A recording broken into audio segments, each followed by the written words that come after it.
Merci Madame. Madame Darmon, je pose la même question. Est-ce que vous avez des sentiments pour votre fils qui sont les mêmes que ceux que vous aviez pour lui quand il était enfant, par exemple? Plus peut-être. Plus encore, c'est-à-dire? Plus. Ouais. Mais je sais pas, peut-être qu'on ne lui avait pas montré assez d'amour avant, peut-être, et qu'il sombre dans la drogue comme il a sombré dans la drogue. Là, j'ai été obligée de lui montrer, oui, que je l'aimais, et j'ai passé beaucoup de temps avec lui. Beaucoup. Moi, j'ai souffert de voir mon fils se détruire.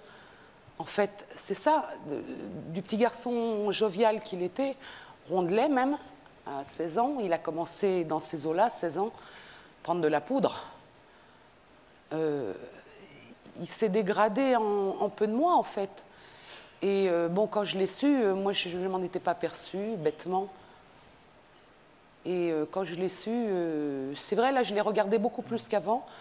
Et je l'ai vu se dégrader pendant les 6 ans, hein, facile, 6-7 ans où ça a duré.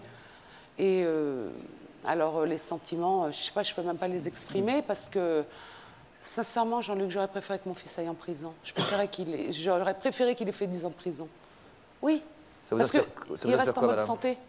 Absolument. Je suis tout à fait de son avis.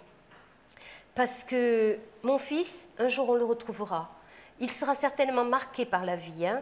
On ne retrouvera pas le bon petit garçon que nous avions, généreux, spontané.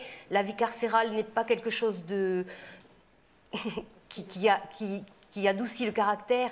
Puis il sortira, il aura presque 40 ans, quoi. Il sortira, il aura presque 40 ans de prison. Je ne pense pas qu'il fera autant d'années. Ouais, il a actuellement, il n'a pas encore 30 ans. Hein, il ne fera pas autant d'années, non. Il aura, comme il nous a souvent dit, lorsque je sortirai d'ici, je ne serai pas encore un vieux crouton et j'aurai largement la possibilité de faire quelque chose de ma vie. Et d'ailleurs, chaque fois que nous le voyons, son leitmotiv, c'est ça. Je vais continuer des études, je vais me former, je vais faire quelque chose pour que plus tard, comme vous avez été fiers de moi avant, vous soyez fiers de moi après. Ouais, c'est un garçon courageux, mais enfin, je ne voudrais pas qu'on condamne votre fils pour autant, qui est avec nous dans cette assemblée ce soir et qui essaie de s'en sortir. Ça fait 2 ans qu'il a arrêté de prendre de l'héroïne. Elle reste? Il reste. Il n'y a pas que de l'héroïne, il y a tout. C'est-à-dire tout ce qu'il accompagne? Cocaïne, crack, la totale. La totale. Vous l'avez mis en face de ses responsabilités, madame, en prenant du temps, d'abord en essayant de défendre, en vous mettant parfois dans des grosses colères, mais comment vous avez essayé d'arbitrer d'abord les situations quand il se retrouvait, vis-à-vis des reproches que vous pouviez entendre ou des commentaires de la part de vos amis ou de vos relations de travail? Mais ce n'était pas des reproches, en fait, c'était que les gens étaient atterrés, parce qu'on m'avait toujours vu avec mes enfants, j'ai 3 fils, puis une petite fille maintenant grâce à lui, et on avait une vie vachement harmonieuse, hein, c'était cool chez moi, sympa.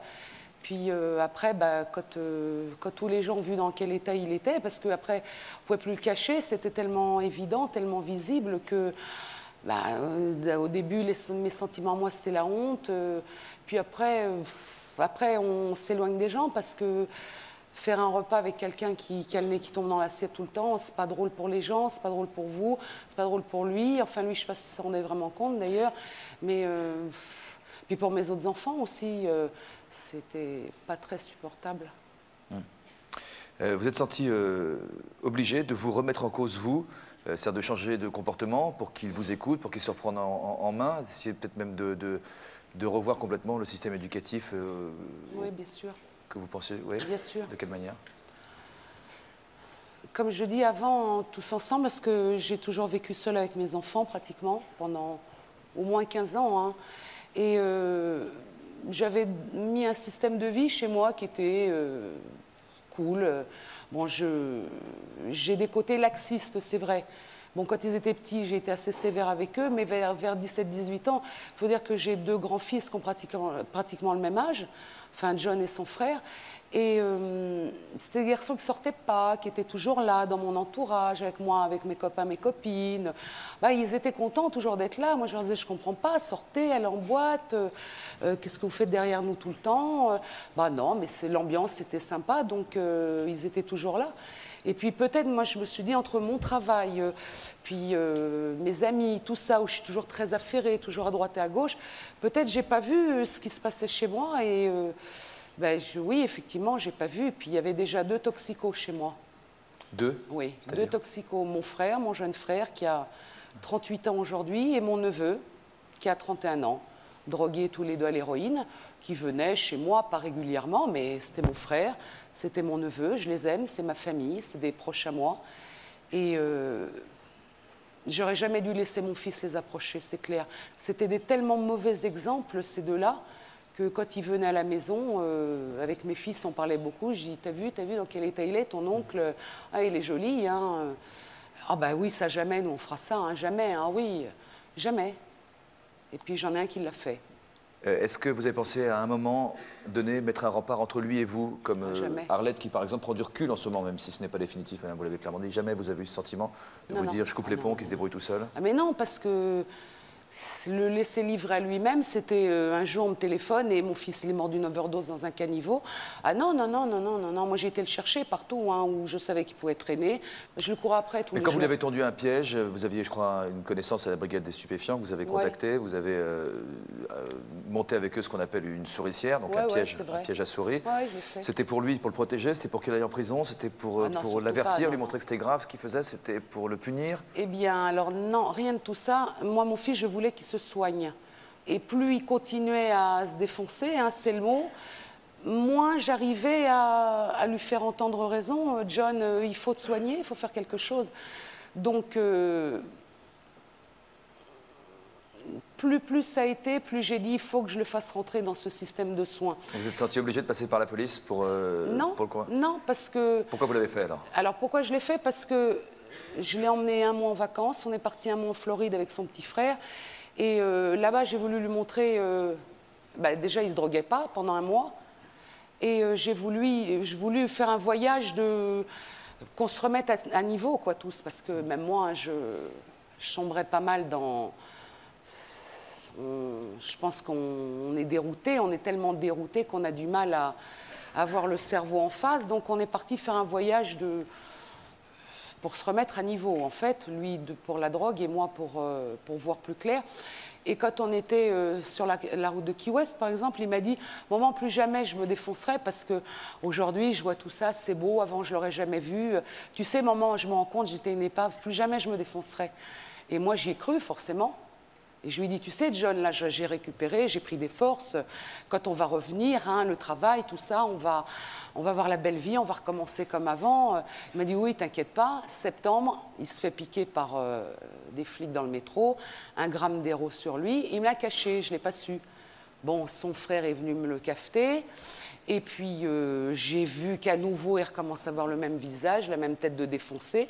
Donc là, j'ai commencé à le menacer. Je lui ai dit, tu sais, John, tu m'avais promis, ça fait 4 ans que ça dure, tu m'avais promis, tu n'as pas tenu tes promesses et moi, j'en ai marre. Et comme j'avais envie de mourir, je lui ai dit, alors tu sais, un jour, je vais faire un sale truc et je ne sais pas ce que je vais faire. Je vais tuer les mecs qui te vendent, je vais nous tuer tous les deux. Enfin bon, je vais faire un sale coup. Donc, je suis rentrée en contact avec ces flics des stupes. Et puis, je les ai aidés à attraper mon fils avec des dealers. Alors forcément, il n'a pas été content. Qu'est-ce qu'il vous a dit? John, on s'est disputé à la police, forcément.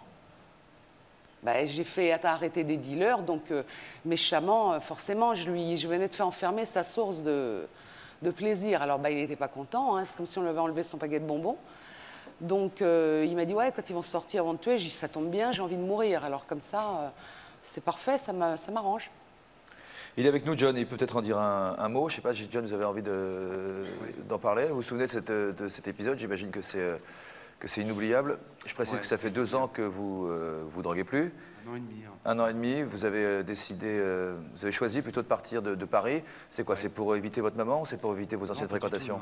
Non, c'est plutôt pour éviter d'être à Paris, quoi, parce que même avec la meilleure volonté du monde, d'avoir envie de s'arrêter, quoi, tout simplement, si on est quand même conscient du mal qu'on provoque et du mal surtout qu'on se fait à soi-même, même en voulant arrêter avec la meilleure volonté du monde, bon, à Paris, on s'ennuie. Enfin, dans mon cas, moi je parle pour moi, bon, on retourne toujours aux sources, quoi, comme on dit, quoi. Et bah, j'en avais marre de tout ça, donc j'ai préféré maintenant, je préfère éviter Paris, quoi. Comme ça, au moins, la tentation, je l'évite, quoi. Qu'est-ce que vous comprenez aujourd'hui du comportement de votre maman toutes ces années, et en particulier de ce moment-là où elle vous a dénoncé à la police? C'est pas Non, évident. c'est pas évident. Bon, je pense, je sais pas, déjà, il n'y a pas de mode d'emploi, déjà.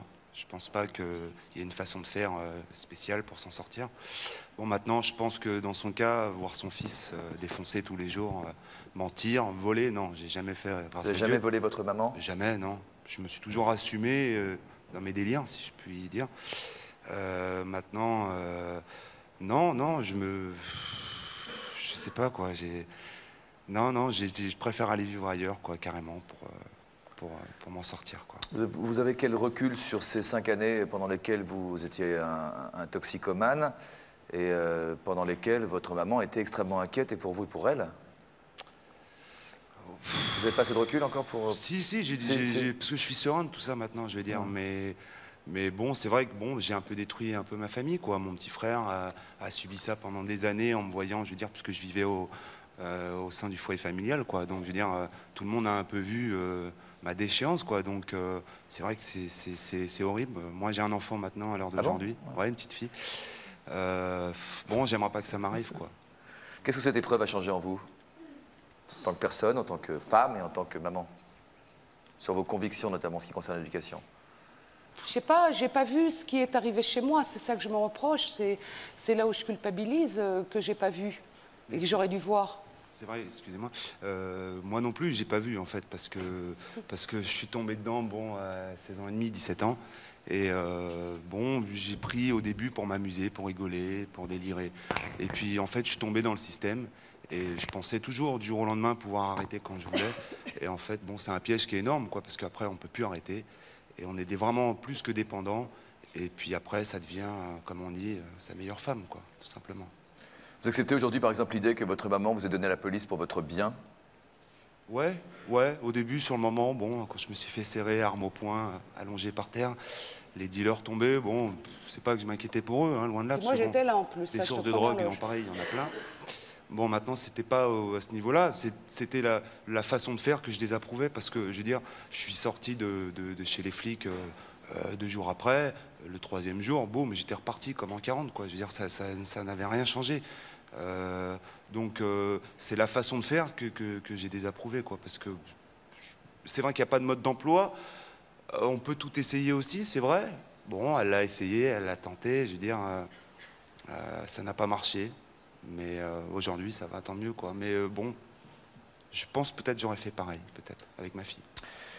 Merci John et Eliette, vous restez avec nous. Je demande